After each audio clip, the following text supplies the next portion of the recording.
paz, irmãos, amém? Vamos abrir nossas Bíblias em Lucas capítulo 21, amém? Lucas capítulo 21.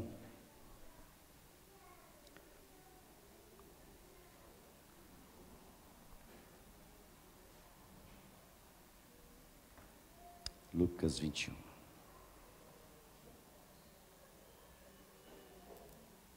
A partir do verso 25, amém? Glória a Deus.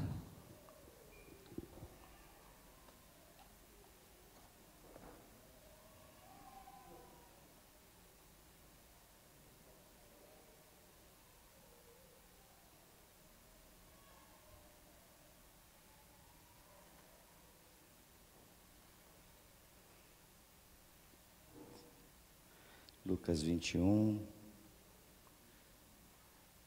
do 25 ao 28. Amém. A palavra do Senhor diz assim: E haverá sinais no sol, na lua e nas estrelas, e sobre a terra haverá angústia para as nações, perplexas com o bramido do mar e das ondas. Os homens desmaiarão de terror pela expectativa das coisas que acontecerão com o mundo, porque os poderes do céu serão abalados.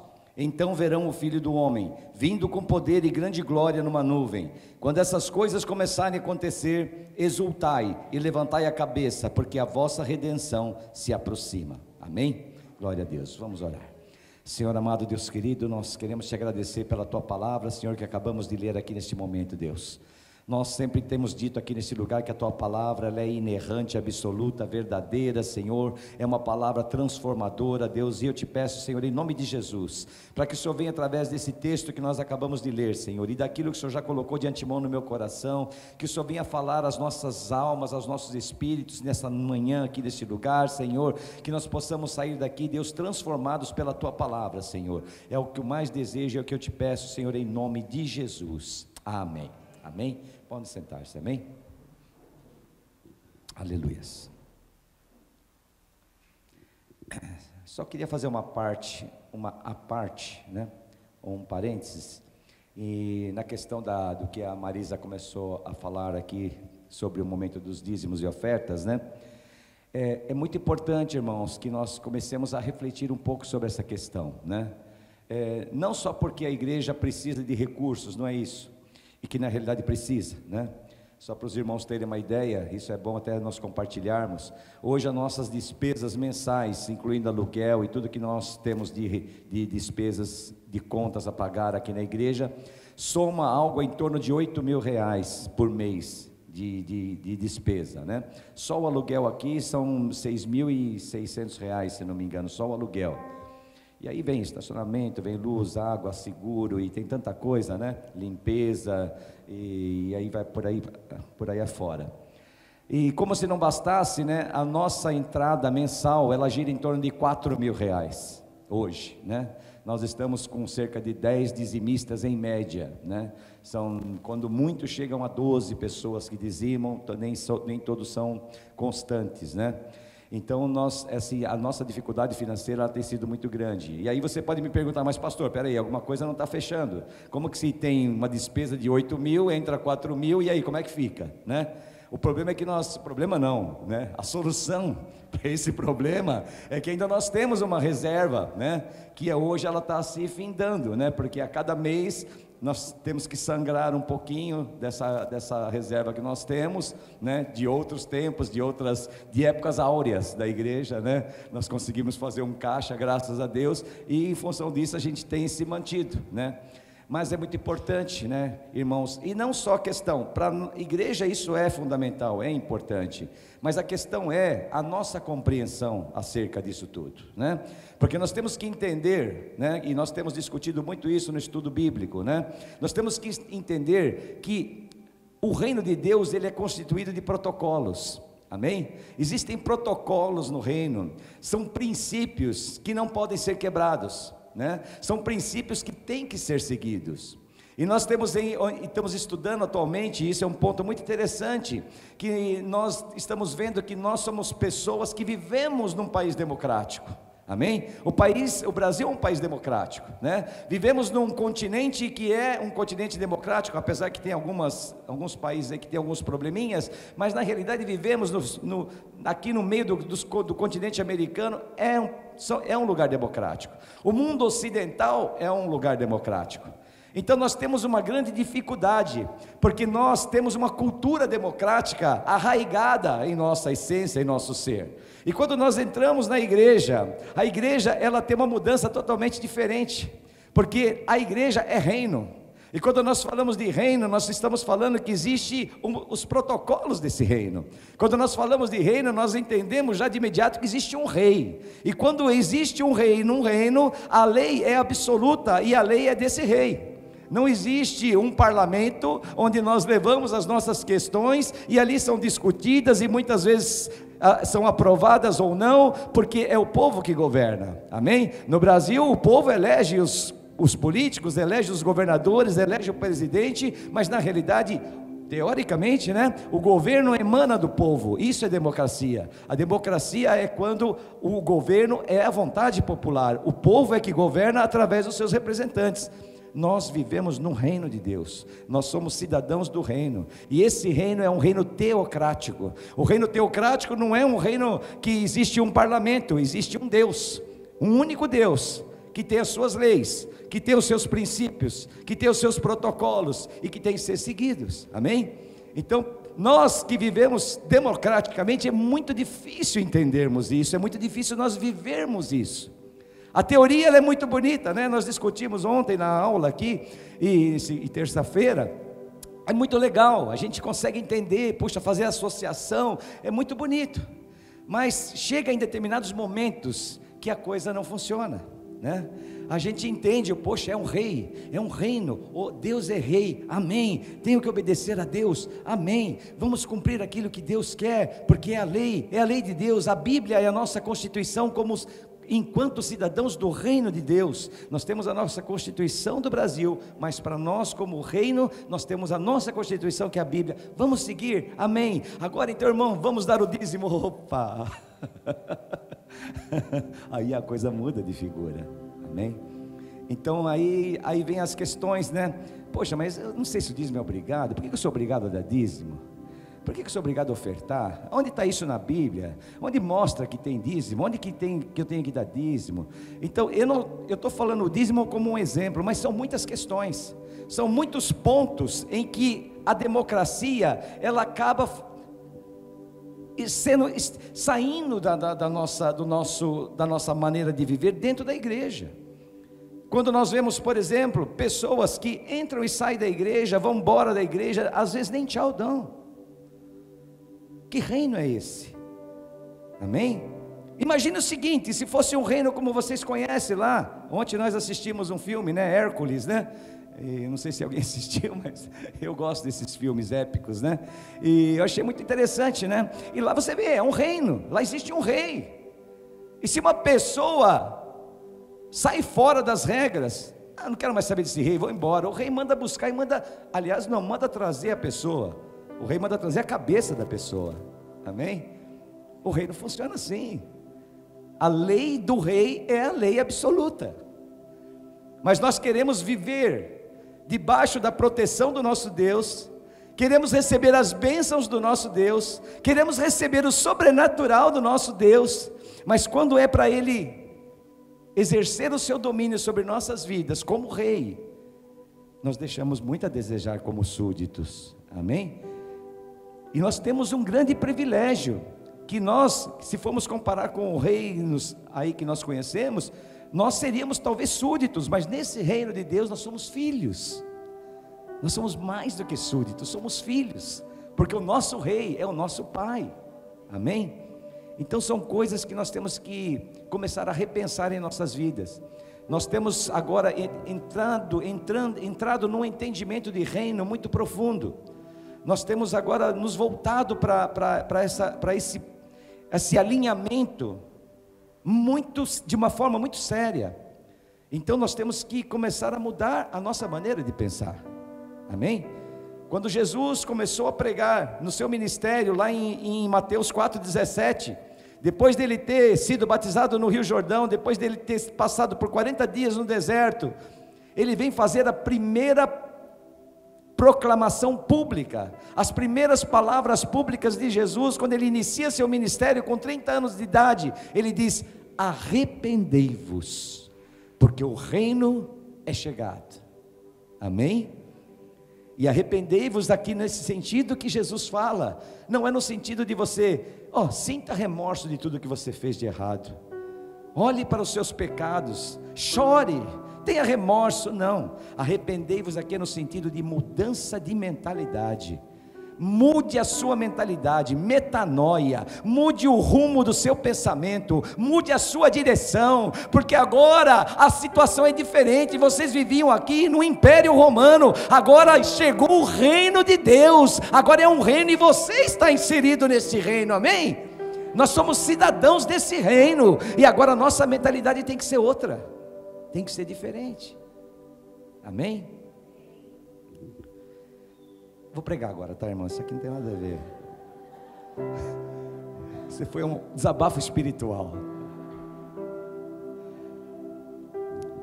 Aqui nós estamos lendo um texto em Lucas 21, de 25 a 28, e nós já podemos perceber que isso aqui é um texto apocalíptico, onde o apóstolo aqui, ele fala alguma coisa sobre o fim dos tempos, amém? E lendo esse texto que nós acabamos de ler aqui, versos 25 a 28, a gente começa a notar algumas coisas interessantes.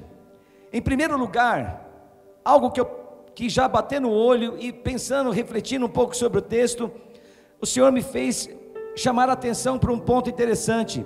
Logo no início do verso 25, a palavra diz: haverá sinais no sol, na lua e nas estrelas. Amém? Então aqui eu começo a entender o seguinte, que o nosso Deus é um Deus de sinais, amém? O nosso Deus é um Deus que Ele se mostra através de sinais, seja através de sinais de maravilhas, seja através de sinais da natureza, seja através de pessoas que Ele usa, mas Ele se mostra para nós. Às vezes nós não estamos suscetíveis a ouvir a voz de Deus, às vezes nós não estamos atentos ao que Deus está nos falando, mas Deus nos fala o tempo todo, através de sinais. Ele mostra a sua existência diante de nossas vidas, através de sinais Ele nos mostra que Ele está junto de nós, que Ele está no controle das situações, através de sinais Ele mostra que nós não estamos sozinhos. Quando ele mostra os seus sinais, Ele está dizendo: olha, eu estou aqui, Dinei, eu estou aqui, Dinei, fique em paz, Dinei, eu sei que às vezes a situação está difícil nas vossas vidas, mas eu estou aqui, estou no controle. Mas Senhor, como eu não estou vendo? Mas eu vou te dar um sinal, você vai ver, você vai ouvir alguém falar, alguém vai te passar uma mensagem, alguém vai encontrar com você, alguma coisa vai acontecer no teu caminho, e você vai perceber que Deus é na tua vida, porque esse Deus é um Deus de sinais. E aqui Ele mostra sinais muito claros. Ele fala aqui que o mar e as ondas farão barulhos estrondosos. Deus é um Deus que usa a natureza de uma forma sobrenatural. E o mais interessante, eu até estava comentando com a Marisa hoje de manhã, e uma revelação que Deus me deu através desse texto, porque a palavra diz, e nós sabemos disso, que nós não sabemos o dia nem a hora em que o Senhor vai voltar. Esse é um segredo que Deus guarda, e obviamente nós já dissemos isso, que Deus é um Deus de propósitos, e Ele tem propósitos em nossas vidas. Tudo que Deus faz, existe um propósito, e se Deus não quer que nós saibamos o dia e a hora do retorno de Cristo, é porque existe um propósito. Nós talvez não saibamos disso. Às vezes eu fico pensando, mas por que será? Por que Deus, que é um Deus de milagre, um Deus de poder, um Deus que tem intimidade conosco, por que Ele já não mostra isso? Talvez porque se Ele mostrasse para nós, olha gente, vou passar um recado aqui através da vida do pastor para essa igreja. Olha aqui, no dia 26 de dezembro, o Senhor volta. O Senhor Jesus volta. Tá aí, ó. Todo mundo ia dar dízimo. Amém? A igreja ia encher, né? Então eu vejo assim, às vezes, né, eu penso dessa forma, talvez eu esteja errado, mas talvez Deus não queira mostrar, justamente para que não, o nosso coração não venha através do interesse pessoal, buscar aquilo que Deus tem para nós.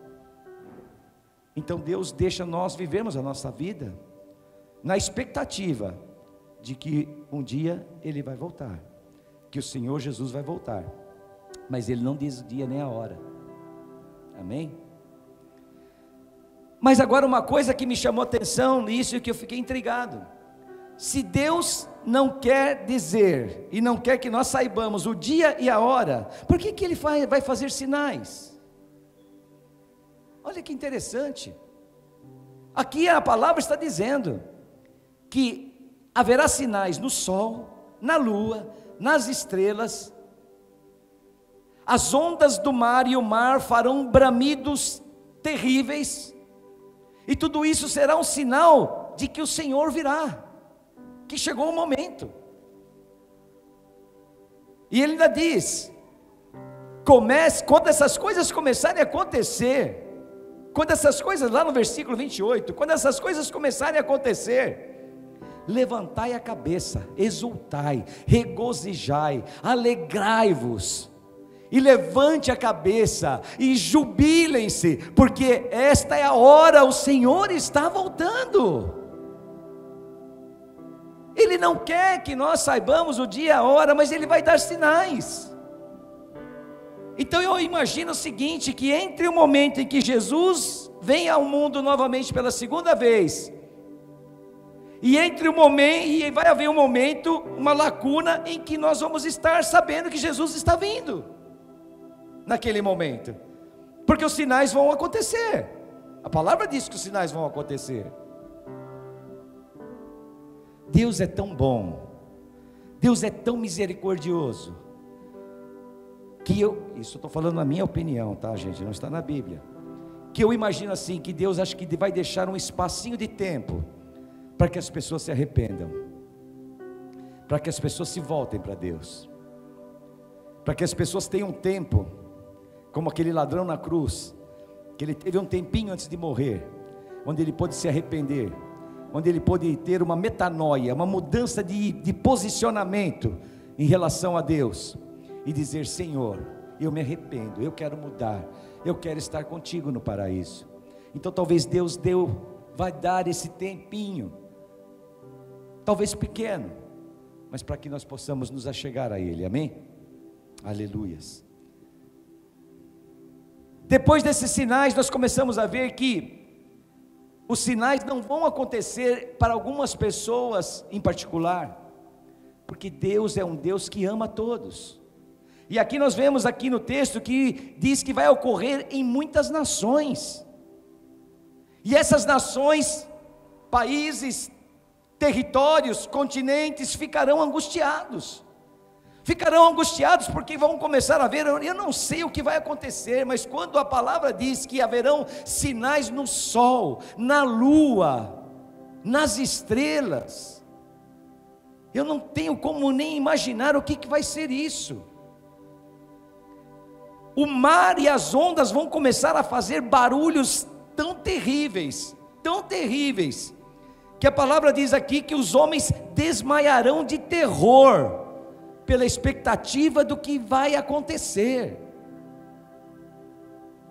porque os poderes do céu serão abalados, os planetas serão abalados, o sol será abalado, as estrelas serão abaladas, o mar se revoltará de uma tal forma, que não existe explicação científica, meteorológica, nada que vai poder explicar o fenômeno que vai acontecer, porque se existe uma explicação, as pessoas se confortam com a explicação, mas ali não vai ter, as pessoas vão ficar aterrorizadas, e a palavra diz que o terror vai ser tamanho, que chegarão a desmaiar. Vocês conseguem imaginar uma pessoa desmaiando de medo? É isso que vai acontecer, as pessoas irão desmaiar de medo.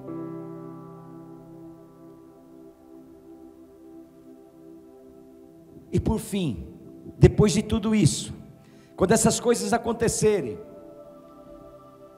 os planetas começarem, nós vemos em algumas outras passagens que vão começar a se derreter, vão começar a se desintegrar. Eu imagino que isso deve ser algo, meu Deus, não dá nem para pensar como seria isso. Mas aí no versículo 28 diz que quando essas coisas começarem a acontecer, não fiquem tristes, não fiquem apavorados, não fiquem desesperados, mas a palavra diz: exultai, alegrai-vos, jubilai-vos, regozijai-vos, numa alegria extraordinária, diante de toda essa catástrofe. A palavra nos diz que nós temos que estar esfuziante de felicidade. Por quê? Porque a redenção está próxima, porque a libertação está próxima, porque Jesus está chegando. Aleluias, aleluias. Nessa visão apocalíptica de Lucas, nós vemos aqui sinais claros do final dos tempos, e o impacto desses sinais sobre a humanidade. E eu faço uma pergunta a vocês: por que a humanidade se desespera diante de uma expectativa do fim dos tempos? Quando nós falamos em final dos tempos, o mundo nem gosta de ouvir falar nisso. Amém? A humanidade se desespera por quê? Porque a visão apocalíptica, ela representa o que? O fim da vida. Porque para o mundo, a vida é o que está aqui. Amém? Eles não têm esperança, como nós temos. Então é uma situação muito drástica para a humanidade. Fim do mundo representa fim da vida, porque para o mundo a vida se resume a uma existência terrena, a uma existência que hoje nós sabemos que está debaixo de um sistema de governo que não é o nosso, mas que é o príncipe do mal, aquele que exerce o governo lá fora, e as pessoas vivem nesse mundo, e as suas expectativas com relação à eternidade não existem. O fim para essas pessoas representa uma dimensão desconhecida, e nós sabemos que o homem, por natureza, ele tem medo do desconhecido. O homem não consegue se adaptar ao desconhecido. Então tudo aquilo que chega como algo que vai mudar radicalmente tudo, isso causa terror.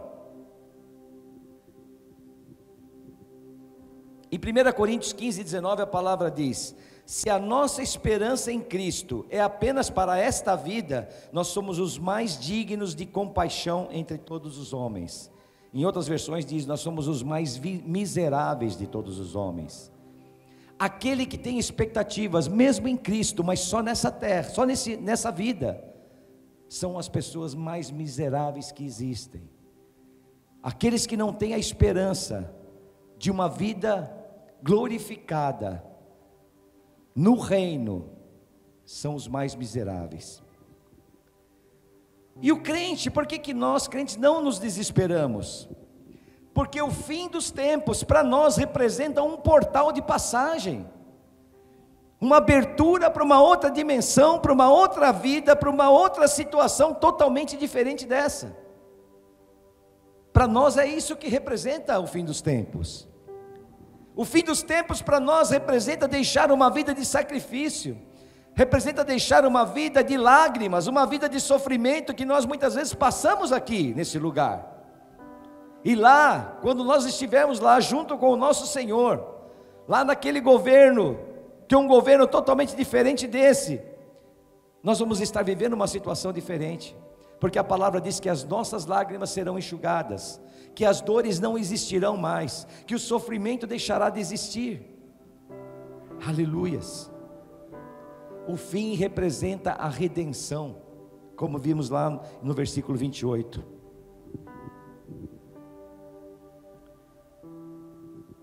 Em 2 Pedro 3, capítulo 3, fala sobre esse momento em que nós lemos aqui nesse texto básico. E a palavra diz lá a partir do verso 11: se todas essas coisas serão assim destruídas, os planetas, o sol, o mar e tudo mais, que tipo de pessoas deverei ser? Pessoas que vivem em santidade e piedade, aguardando e esperando ansiosamente a vinda do Senhor. Será que nós estamos vivendo dessa forma? Será que nós estamos pensando na expectativa do final dos tempos? Ou será que para nós ainda final dos tempos representa algo fantasioso, algo abstrato, algo muito longe de nós? Irmãos, às vezes, pela correria do dia a dia, pela movimentação que nós temos em conseguir o sustento para nossas casas, nossas famílias, nesse corre diário, essa loucura que é a vida, às vezes nós nos desprendemos das coisas eternas, mas nós temos que pensar nas coisas eternas. Isso é muito importante, porque parece que nunca vai acontecer, mas a palavra diz que nós não sabemos o dia nem a hora. Pode ser que a partir de amanhã, segunda-feira, dia 11, de repente você vai olhar para o céu e você vai começar a ver alguma coisa diferente com o sol. Opa, mas esse sol não é o mesmo sol que eu costumei a ver a minha vida inteira. De repente você vai começar a olhar para o sol e vai ver, mas esse sol está muito apagado, ele parece que está derretendo, ele parece que está se desmanchando, ele não é mais tão redondinho como eu costumava ver. De repente você vai começar a escutar um barulho tão terrível, e você não sabe de onde vem, mas de onde vem esse barulho? E de repente alguém vai te falar, esse barulho é do mar. Mas peraí, mas eu estou aqui a 800 metros de altitude, o mar está lá embaixo, existe uma serra toda que me separa do oceano, como é que esse barulho está chegando aqui? Porque esse barulho vai ser um barulho que vai causar um terror tão grande, que pessoas vão desmaiar de medo, e esse dia vai chegar.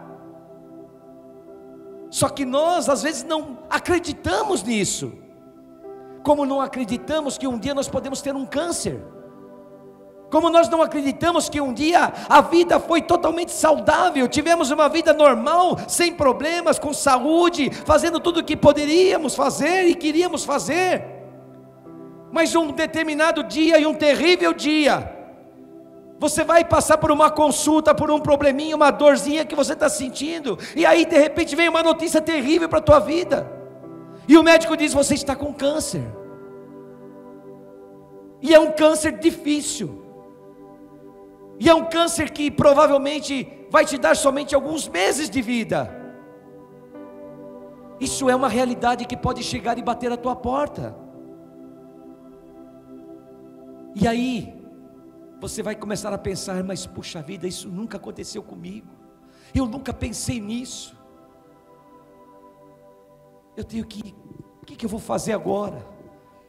Eu vou começar a abraçar as pessoas que eu amo, eu vou começar a abraçar meu filho, a minha filha, a minha esposa, meu esposo, eu quero agora estar vivendo, eu quero estar junto com eles, eu sempre quis distância deles, mas agora eu quero estar junto, eu quero viver essa intimidade com aquelas pessoas que eu amo, eu quero fazer aquilo que eu não fazia, que eu deixei de fazer, porque eu pensava em talvez guardar dinheiro para pagar contas, e não queria viver a vida, não queria aproveitar um pouco mais, e agora a tua vida começa a mudar totalmente as expectativas, você já começa a ter expectativas totalmente diferentes, porque agora a realidade é dura, agora a realidade que bateu na tua porta é algo que ontem estava muito distante de você. É como se de repente você vê tantas situações terríveis nos jornais, nos noticiários, assassinatos, mortes, latrocínio. É terrível, você até se choca muitas vezes, mas isso está muito longe, nunca aconteceu comigo. E de repente você vê um ente querido teu ser assassinado e morto durante um assalto, a tua vida desmorona. Nós temos que começar a ter um entendimento das coisas, e com relação à eternidade não é diferente. Hoje nós não valorizamos, Hoje nós não damos a importância devida, porque, poxa, mas eu ainda acho que vou morrer, meus filhos vão morrer, meus netos vão morrer, e isso aqui nem vai acontecer. Mas isso pode acontecer amanhã. Amém? E pior ainda, se você morrer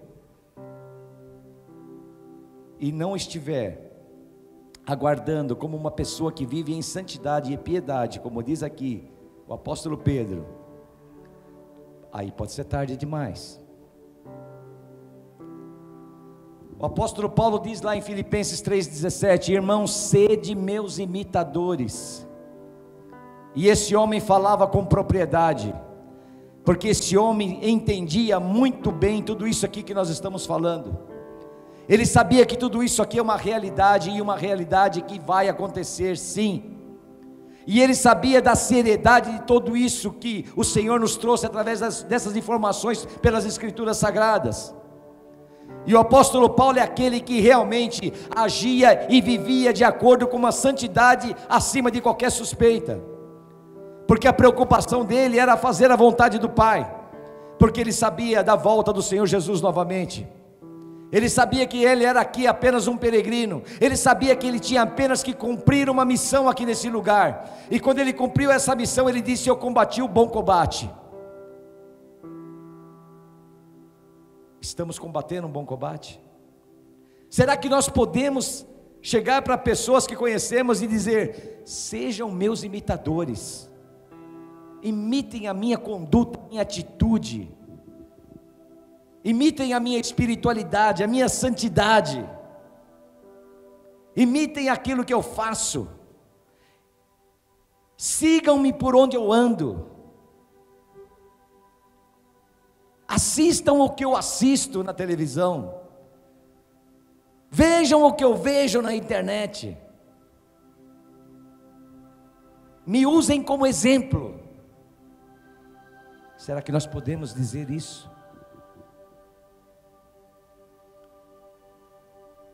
Em Filipenses ainda, no capítulo 21, no verso 21 do capítulo 3, Paulo diz: a nossa pátria está no céu, de onde também aguardamos um Salvador, o Senhor Jesus Cristo, que transformará o corpo da nossa humilhação, para ser semelhante ao corpo da sua glória, pelo seu poder eficaz, sujeitar a si todas as coisas.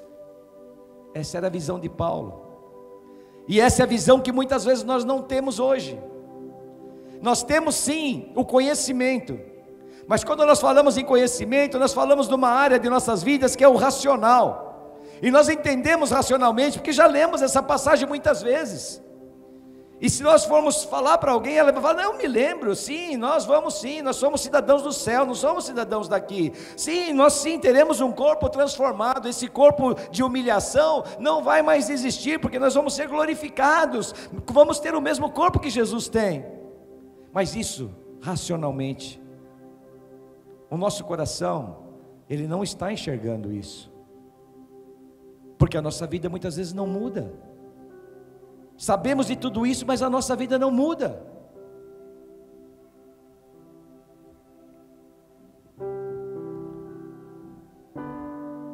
O apóstolo João, lá em Apocalipse 21, ele diz: então eu vi um novo céu e uma nova terra, pois o primeiro céu e a primeira terra já se foram, os planetas desmancharam, se desintegraram, o mar deixou de existir, e agora eu vejo uma cidade santa, a nova Jerusalém, que desce do céu da parte de Deus, enfeitada como uma noiva preparada para o seu noivo. Essa é a visão que João teve, essa é a visão que ele nos deixou através das Escrituras, essa é a visão que ele quer passar para nós. Vai vir lá do céu uma nova Jerusalém, um novo lugar, um paraíso maravilhoso, onde tudo aquilo que você conhece hoje, esse céu que você vê, esses elementos que estão lá no firmamento que você enxerga hoje, o mar que você vê, isso não vai existir mais, tudo isso vai ser destruído, tudo isso vai convergir por nosso Senhor Jesus Cristo, porque a palavra diz que tudo irá convergir para Ele, nós iremos convergir para Ele, a criação irá convergir para Ele, e tudo isso vai ser glorificado, não serão somente nós, a criação será glorificada, e tudo isso agora vai encontrar um novo lugar, um novo local para viver, e vai ser nessa nova Jerusalém que desce dos céus, toda enfeitada como se fosse uma noiva para o seu noivo Jesus Cristo que está aguardando, aleluias. E é isso que nós temos que ver, e é isso que nosso coração tem que enxergar. Para que o apóstolo teve uma visão como essa? Para que ele teve que deixar isso registrado? Apenas para contar uma historinha e dizer: eu sou bom, Deus me deu uma visão. Não deu para ninguém, deu para mim. Não, ele deixou uma visão que era para chegar até nós. Mesmo 2000 anos depois, essa visão tinha que chegar ao nosso coração. E essa visão tem que chegar ao nosso coração agora, nesta manhã. E eu creio em nome de Jesus e profetizo que você nunca mais vai esquecer disso que nós estamos falando aqui nessa manhã. Que você a partir de hoje vai começar a pensar nas coisas eternas. Que a tua vida não se resume nessa vida terrena. Isso aqui é passageiro, nós somos peregrinos aqui nesse lugar. Nós estamos aqui em transição. Porque a nossa cidadania não é daqui. Nós somos cidadãos do reino. E o rei está esperando, aleluias.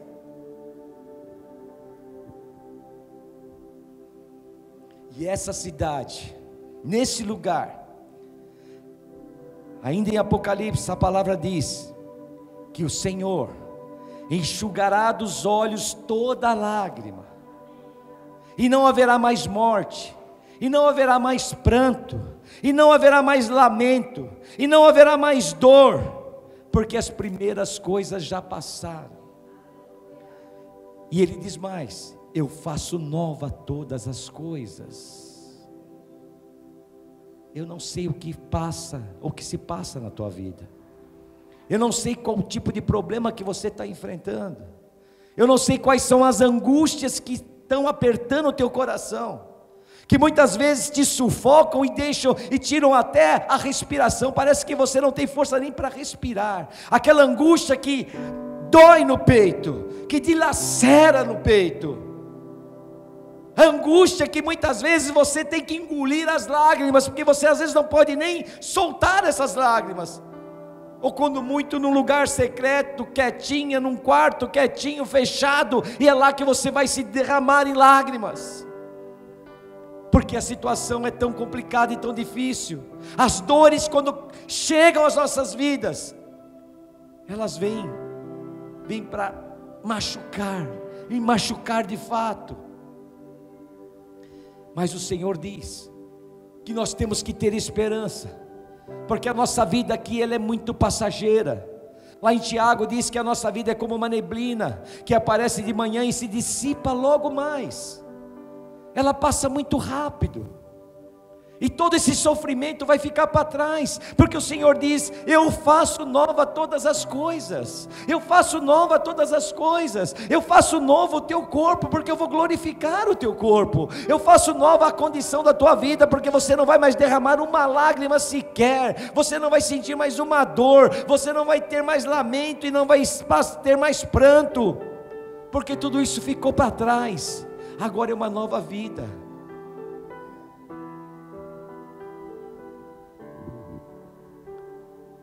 E você acha que você não pode viver isso? E você acha que Deus olha somente para algumas pessoas para cuidar dessa forma? Não. Deus olha para cada um de nós. Deus conhece cada um de nós. Conhece cada coração aqui. Cada sofrimento, cada lágrima que você derrama, o Senhor Deus sabe. E lá em Mateus 6, a partir do verso 26, ele diz: olhe para as aves do céu, elas não semeiam, não colhem, não ajuntam em celeiro, elas não fazem nada, e o Pai Celestial as alimenta. Por acaso você não tem muito mais valor do que um pássaro? Aqui o apóstolo está dizendo: será que você não tem mais valor do que um pássaro, para que Deus cuide de você? Deus quer cuidar de você, Deus tem apreço pela tua vida. Os lírios do campo crescem, e eles não trabalham nem tecem, mas eu vos digo que nem Salomão, em toda a sua glória, que foi um rei riquíssimo, se vestiu como um lírio. Se Deus veste assim a planta do campo, que hoje existe e amanhã vai ser jogada no forno, quanto mais a vós, que Ele tanto ama. Esse é o Deus que cuida de nós.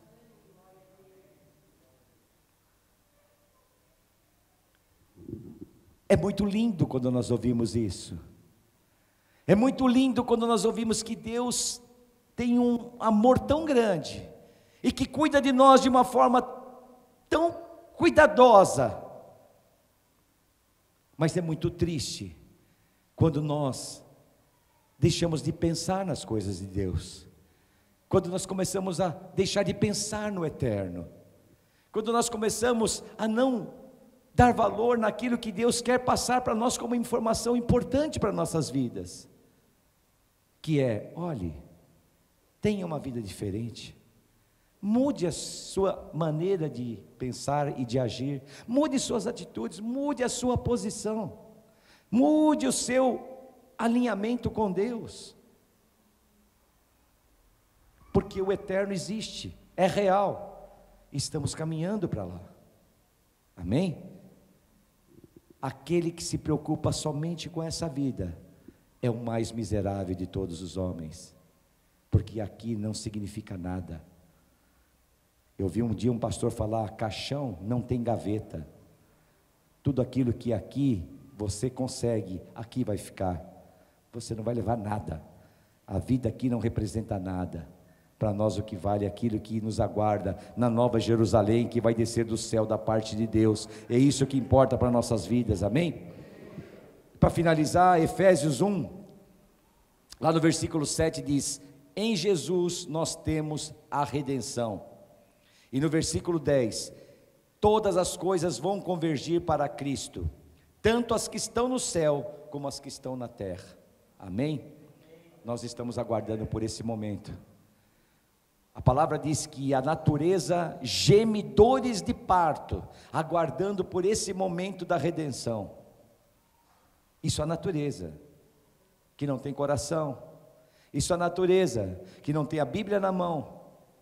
Ela geme dores de parto, porque aguarda o momento da redenção, em que tudo irá convergir para Jesus. E nós, que temos o conhecimento da palavra, que temos coração, que declaramos sim que amamos o nosso Senhor Jesus Cristo, não sentimos essa dor de parto, aguardando por esse momento, o momento em que o Senhor descerá nas nuvens, e nós iremos nos encontrar com Ele nos céus, amém? Feche os seus olhos, abaixe sua fronte, vamos orar.